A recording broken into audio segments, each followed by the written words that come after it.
গল্পের নাম তুমি আসবে বলে, পর্ব সংখ্যা ২, লেখা ইভা রহমান। সময় পেরিয়ে ১ বছরে কোটাতে এসে সামিল।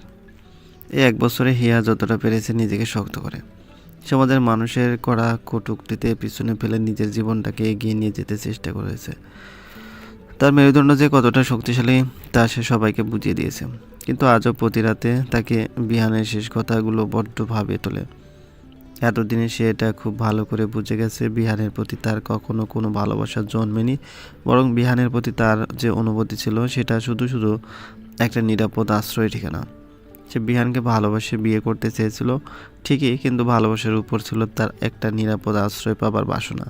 হ্যাঁ, তবে বিয়ে হলে একদিন ঠিকই বিহানের প্রতি তার সত্যিকারের অর্থে ভালোবাসা জন্মাতো, কিন্তু সেটা যখন আর হয়নি তা সে ঘুরে বালি চিন্তা করে আর লাভ কি। তাই হিয়া আর চায় না বিহান তার জীবনে আর কখনো ফিরে আসুক, কিন্তু সে চায় আসল সত্যটা জানতে। সে জানতে চায় শুধু কি পরিস্থিতির চাপে পড়ে বিহান এই সিদ্ধান্তটা নিয়েছে, নাকি সব কিছুর পেছনে দায়ী উজান শাহরিয়ার বলে সেই নরপশুটা যে মানুষকে মানুষ বলে গণ্য করতে জানে না। এই ১ বছরে বিহানের প্রতি হিয়ার যতটা না ঘেন্না জন্মেছে তার সাথে ওজানের প্রতি তার মনে আশা তিক্ততা হিয়ার মনের পরতে পরতে স্তূপ আকারে বাসা বেঁধে পাহাড় সমান আকার ধারণ করেছে। ঘুম থেকে উঠে খবরের কাগজের নকশার পৃষ্ঠায় চোখ পড়ল হিয়ার। বাহ, এবারে নকশার ডিজাইনগুলো সত্যি অনেক মন করা বলে মনে হচ্ছে। পেপারটা হাতে নিয়ে খুঁটিয়ে খুঁটিয়ে দেখতে থাকলো হিয়া। জামার ডিজাইনগুলো তার মনে বড্ড ভালো লেগেছে। টুকিটাকি হাতের কাজ জানায় হিয়া ঠিক করে এবারে বৈশাখে এরকমই একটা জামা বানিয়ে সে উপহার দেবে তার ফুফাতো বোন বুলিকে। তাই পৃষ্ঠাটাকে পেপার থেকে তুলে নিতেই হঠাৎই হিয়ার চোখ যায় চাকরির বিজ্ঞপ্তির পাতাতে। উজান বলে লেখা নাম, তার দিকে চোখ পড়তে চোখ আটকে যায় তার। শান্ত হয়ে বসে বিজ্ঞপ্তিটা পড়তে গিয়ে হিয়া পেয়ে যায় তার সেই তাসের তুরুপ। উজান শাহরিয়ারের বড় বোনের ১ বছরের বাচ্চা আর তার মধ্যবয়স্ক দাদিমণির দেখাশোনার জন্য একজন আয়ার প্রয়োজন। যার নার্সিং বিষয়ে জ্ঞান আছে তাকে এই কাজের জন্য দেখে শুনে নিয়োগ দেওয়া হবে। তবে সেই মেয়েকে উচ্চ মাধ্যমিকের কোঠা শেষ করতে হবে আর নিয়ম অনুযায়ী তাকে তাদের বাড়িতেই থাকতে হবে। বিজ্ঞপ্তিটা পড়ে খবরের কাগজটাকে হাতে নিয়ে হিয়া প্রায় বেশ কিছুক্ষণ নিজের রুমে পায়চারি করলো। এই সুযোগটাই তো সে চেয়ে এসেছিল প্রতিদিন। অনেক ভেবেচিন্তে হিয়া সিদ্ধান্ত নিল সে এই কাজের জন্য অ্যাপ্লাই করবে। যেই বলা সেই কাজ। ওখানে লিখে দেওয়া নির্ধারিত ওয়েবসাইটে গিয়ে হিয়া তার যাবতীয় ডিটেলস দিয়ে ফর্মটা পূরণ করে তবে শান্ত হলো।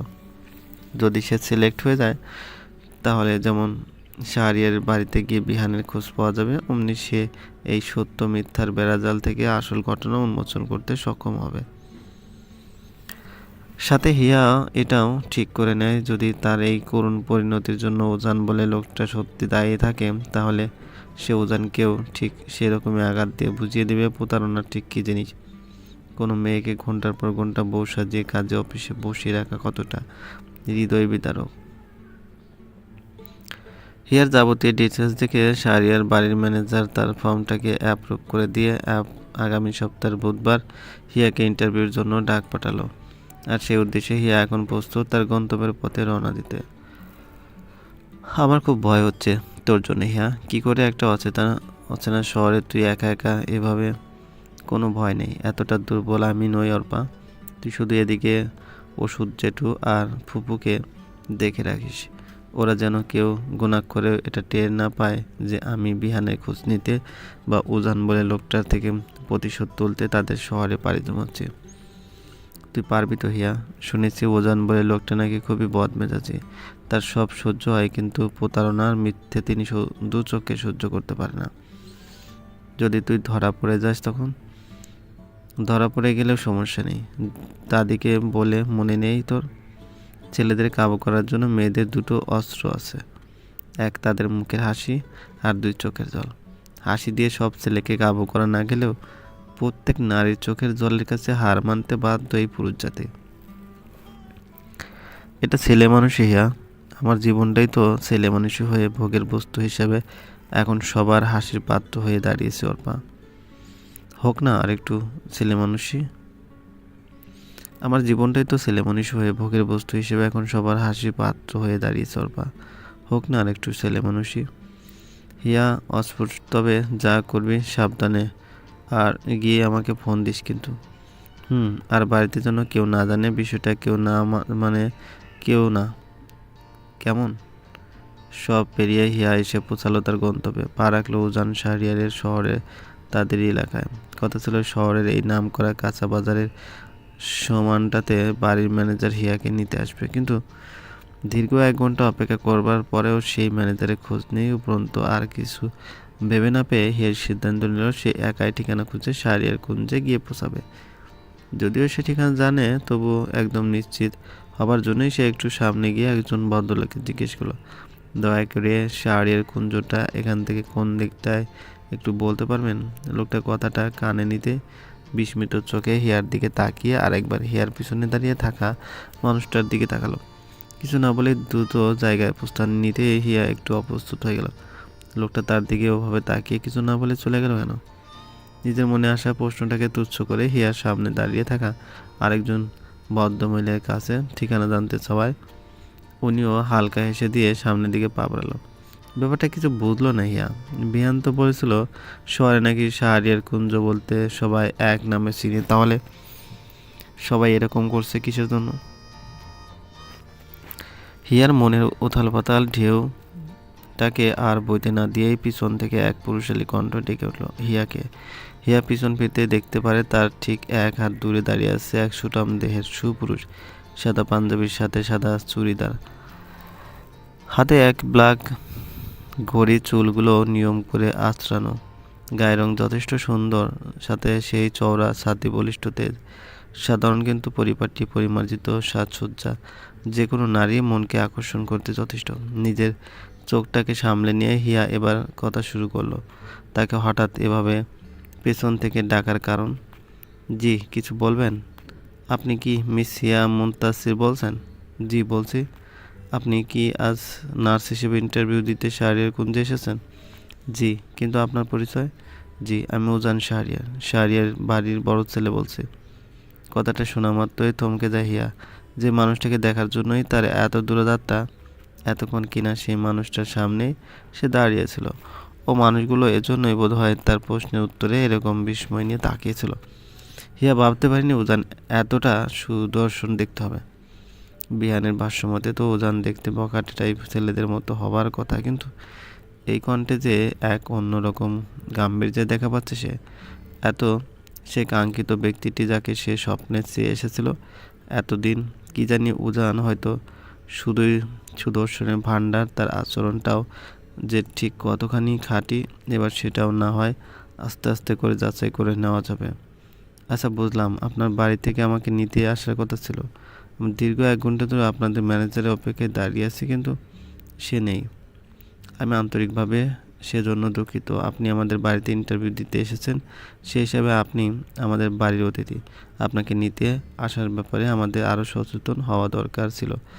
আপনি আমার গাড়িতে বসুন, আমি আপনাকে বাড়িতে পৌঁছে দিয়ে আসছি। আপনি কোনো সমস্যা? না, বলুন কোথায় বসতে হবে? উজান গাড়ির দরজা খুলে হিয়াকে বসতে দিয়ে নিজে হিয়ার হাতের ব্যাগটা পিছন গিয়ে দেখে আসে। বাজারের লোকগুলোর সাথে 2-1টা জরুরি কথা বলে নিয়ে উজান এসে ড্রাইভিং সিটে বসে যায়। গাড়ি স্টার্ট দিতে যাবে অমনি সে খেয়াল করে হিয়ার সিট বেল্টটা লাগানো নেই। উজান অনুরোধের সুরে বলে ওঠে, কাইন্ডলি যদি সিট বেল্টটা লাগিয়ে নিতেন। উজানের কথা অনুযায়ী হিয়া সিট বেল্টটা হাতে নেয় ঠিকই, কিন্তু এটা কি করে লাগাতে হয় তা তো হিয়া জানে না। যদি কিছু মনে না করেন, আমি কি সিট বেল্টটা লাগাতে আপনাকে সাহায্য করতে পারি? জি, মানে আমি। হিয়াকে খানিকটা অপ্রস্তুত দেখে উজান নিজে হিয়ার দিকে ঝুঁকে এসে সিট বেল্টটা লাগিয়ে দিতে থাকে। আর উজানকে নিজের এত কাছে আসতে দেখে হিয়া খানিকটা ভয় পেয়ে যায়। উজান এই গাড়ির মধ্যে ওর কোনো ক্ষতি করে দেবে না তো? বিয়ান তো বলেছিল উজান বিয়ে সংসার এসবে বিশ্বাস না করলেও মেয়ে নিয়ে ফুর্তি করতে তার জুড়ি মেলা ভাব। ভয়ে নিজের সিটে কুঁচকে গিয়ে আরও জড়সড় হয়ে যায় হিয়া। না, প্রথমেই এত দুর্বল হয়ে গেলে তাকে চলবে না। সে যে কাজের জন্য এত দূরে এসেছে সে বিষয়ে তাকে পরিষ্কার সবটা জানতে হবে। হেয়ার সিট বেল্টটা লাগিয়ে দিয়ে উজান গাড়ি ড্রাইভ করতে শুরু করলো। উজানের কানে ছিল ব্লুটুথ, সেটা দিয়েই সে কথা বলতে শুরু করলো তার সহযোগী নিবিড়ের সাথে।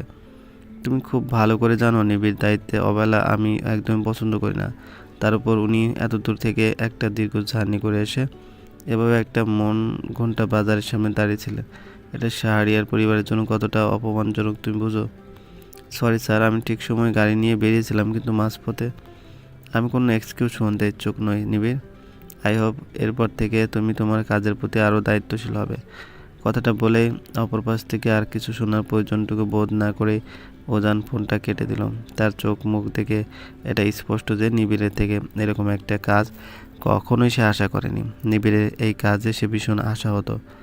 আপনি ওনাকে এভাবে না বললেও পারতেন, মানুষের তো সমস্যা থাকতেই পারে। তবে হ্যাঁ, উনি যদি আমাকে ফোন করে ব্যাপারটা বলতেও তাহলে আমি অপেক্ষা না করে ঠিক ঠিকানা খুঁজে পৌঁছে যেতে পারতাম। আপনি শহরে নতুন, এতটাও নিজের উপর কনফিডেন্স থাকা উচিত নয়। আপনার বায়োডাটা দেখে যা বুঝলাম আপনি ইংলিশে অনার্স করেছেন, তা হঠাৎ পড়াশোনার পাশাপাশি এই কাজে যোগ দিতে চাইছেন? আসলে সত্যি বলতে আমি অনাথ। ফুপুর বাড়িতে ছোট থেকে মানুষ ছোট করি, চেষ্টা করি নিজের যতটুকু সামর্থ্য তা দিয়ে পরিবারে কিছু সহায়তা করতে। আর পরীক্ষা যেহেতু বছরে একদম শেষে, তাই ভাবলাম বাড়িতে বসে থেকে আর করবোটা কি। আর যেহেতু ওষুধ জেঠুর সাথে কাজ করে নার্সিংয়ের জ্ঞানটুকু জানা আছে, তাই আর 7-5 না ভেবে অ্যাপ্লাই করে ফেললাম। দুঃখিত, আমি জানতাম না আপনি অনাথ। আর দ্বিতীয়ত আপনার কাজের প্রতি আগ্রহ দেখে জিনিসটা ভালো লাগলো।